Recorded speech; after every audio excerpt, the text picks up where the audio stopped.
last weekend? That was last weekend. Okay, yeah, I got the press release. No, and yeah. But they're going to probably do another one, and then we're actually helping. Another kind of breaking news thing. I mean, we were really, really, really trying to get some in-water boat show stuff going. I'm kind of part of it a little bit with Galveston and kind of League City, trying to get something back down over here. And because it's been a couple years since we've had an in-the-water boat show. Yeah, and so I'm like kind of the water sports guy, and then you've got your boat guys, and but like I'm the one that's trying to bring in more of the personal watercraft, water sports side of the boat show, sure. And then some of the big boat vendors and big presidents of the bigger industry type stuff, but. Man, we're trying to get it going back down here again. So hopefully we can announce that soon. And, man, again, I think Weekends on the Water is going to be a huge part of that. I think we're going to be the official podcast for the In-Water Boat Show in Galveston. Absolutely, yeah. And honestly, we weren't able to go on the air this year at the boat show, but I think next year it'll probably be marked down. We'll probably be the official, media / podcast for the Houston Boat Show next year. Well, we'll definitely be there. We'll be there. And there, I said we'll be the one that I think most people are listening to and interviewing all the key players at the show, and Chicken Boy Lures, and all the Outcast Charters, and all the awesome guys that are involved in the industry right now. So super excited to, like I said, be working with Houston Boat Show and Galveston with Houston Boat Show and try to get something, because the Houston Boat Show is awesome, but it's not in the water, and that's fine, Not for a while, yeah. I guess they used to always have the one over at Watergate for many years that I was involved with, and would go to media sponsor, and then. They kind of then the International Southwest in the water. Yeah, they came and there was some competition, and the Southwest actually kind of took over that spot. Here locally.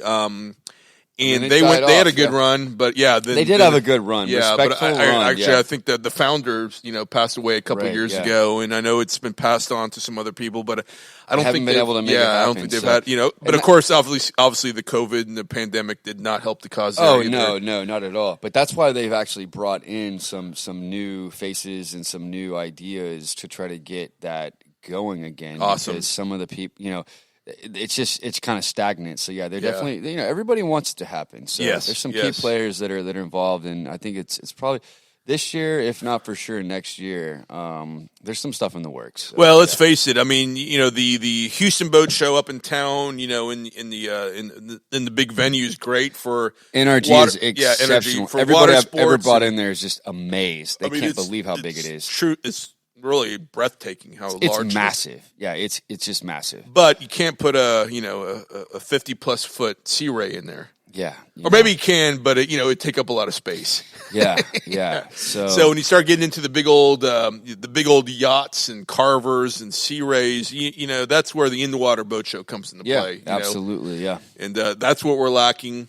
And the cool thing now is, you mentioned the Wheels and Keels, Concord de Elegance over at Lakewood Yacht Club. I mean, at least now it's a classic. Now, when we're talking about events, we're confident it's actually going to happen. Oh yeah. So that's what's exciting. That's what's got me pumped up, because for the last couple of years, it's been kind of iffy.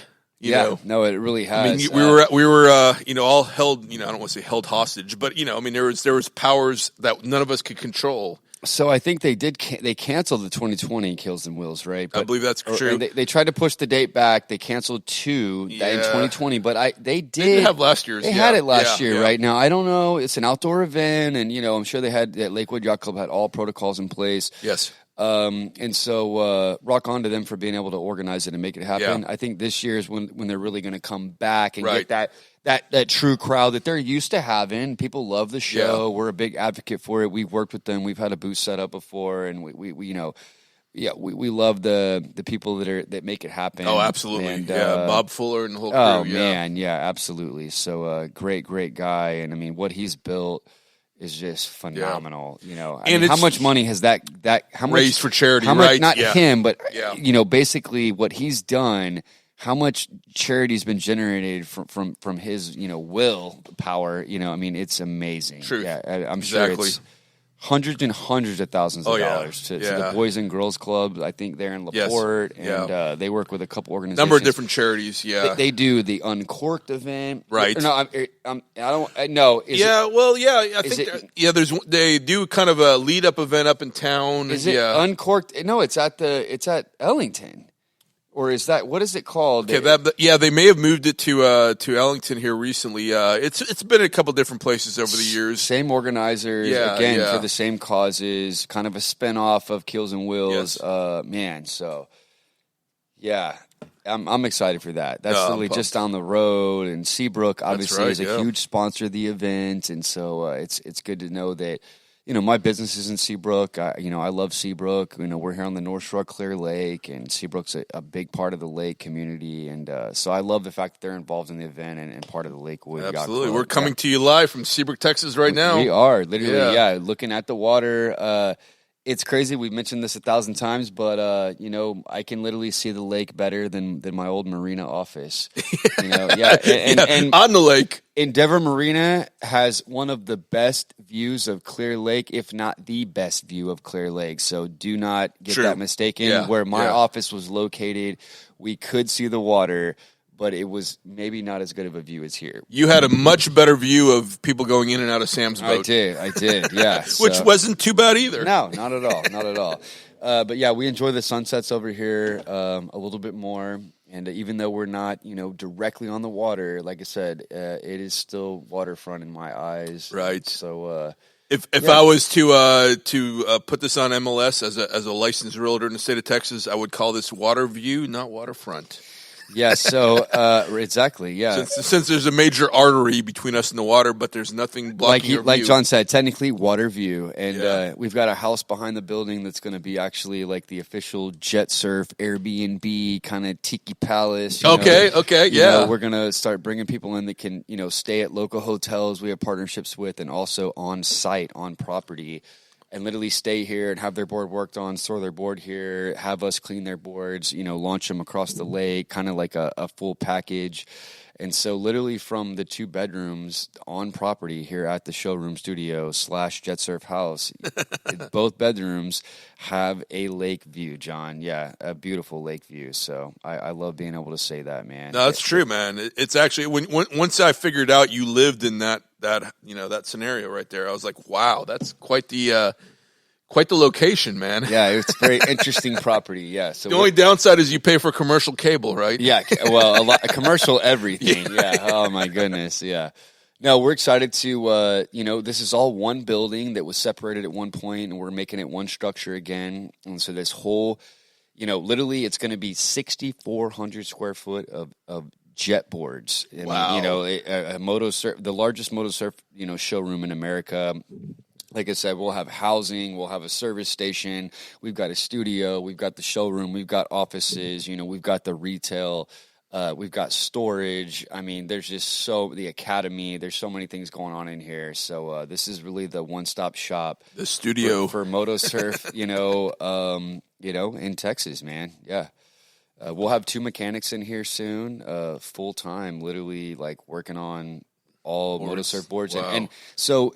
the Evo Jet, we actually manufacture these in Texas. So these are made in the U.S.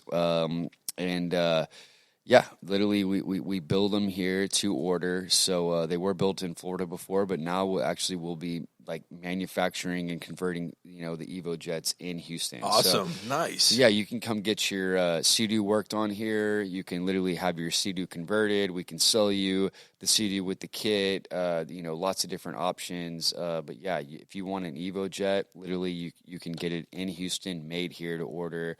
So we're super excited to be building those like in-house. Because I think that's amazing when, we're going to have a guy that's literally putting these together, for customers. So I think that's awesome. And if you haven't seen what it looks like, it kind of looks like a dragster for the water, right? But then it's not straightaway speed. But it's got angles. Yeah, so it's built for cornering too. It's like a little go-kart, for the water. Yeah, it looks super fast. It looks mean, but it's really can handle anything out there. Yeah, and like again, you can have it worked on anywhere here or any CD. If we sell you one and you live in Amarillo or Oklahoma, you can go to your local CDU dealer. It's covered by the warranty. We give you a 1-year warranty on the EvoJet side for our kit, which includes, there's a lot that goes on our kit.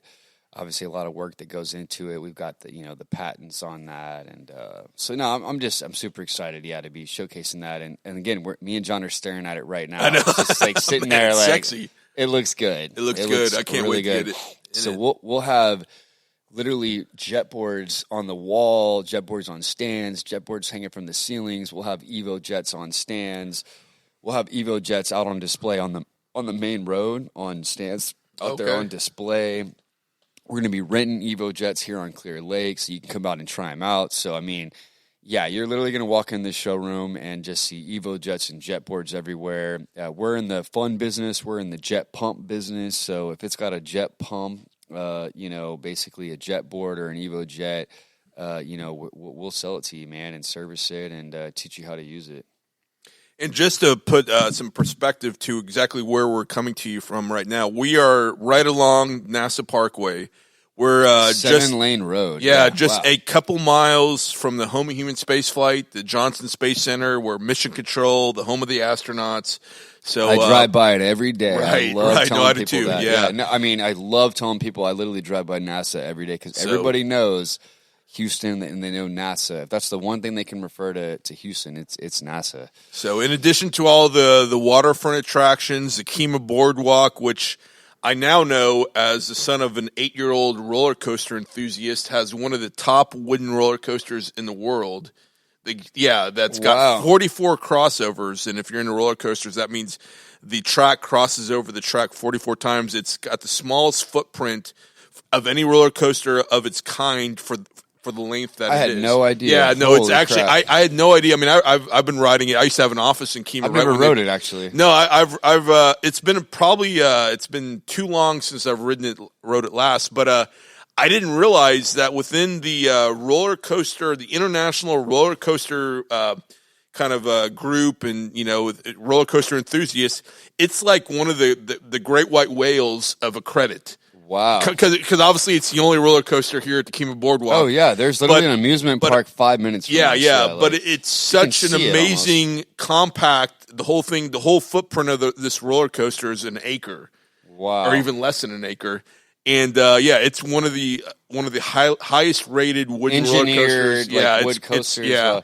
I can definitely see that. I mean, it is quite a big deal. It's really impressive. I mean, I always thought it was cool, but, I've been kind of out of roller coasters for a while, but now I've got a young son that's kind of dragged me back into it, right? He's got the stats. Yeah. Well, now we're watching videos, and we got the app and everything, and now I realize people are coming to this area specifically to ride the Boardwalk Bullet. Wow. Yeah, so I had no idea. And, of course, and then the other roller coaster that a lot of people really enjoy riding is the Shark on the Pleasure Pier in Galveston Island. Oh, yeah. Yeah. It's a Gerstlauer Eurofighter steel roller coaster that does all kinds of crazy stuff. So, loops and inversions and all kinds.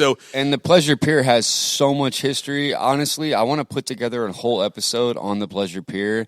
The old flagship hotel, yeah. Well, even before that, John, I mean, this thing goes back to the 40s. It was a military pier, and we've talked about this before, but I love it. It was literally a military pier in the 40s, decommissioned, bought by somebody, sold to another company. Eventually, they put the only hotel in America on the water on it, the flagship. And then that, got washed out by Ike. Yeah. And then, Toma Fertitta came in and they built Pleasure Pier. So there's so many amazing stories behind that pier. I mean, I think that pier was actually, if not before the military, it might have been the immigration pier. Like, I don't even know. Yeah. Like, that pier is very significant. It's been used like 5 different times for 5 different things. Yeah. We need to do a whole and there's, on that. We're talking about, military history in Galveston. I mean, my goodness, the whole Landry's, right there across from the pier. You San Luis Resort. Yeah, the San Luis Resort. You can literally see bunker. I was going to say, you can see artillery bunker right there underneath the hotel. Yeah, I mean, it's crazy. So cool to see. So much awesome history in Galveston. Really and of course, we had our friend from from the webcams,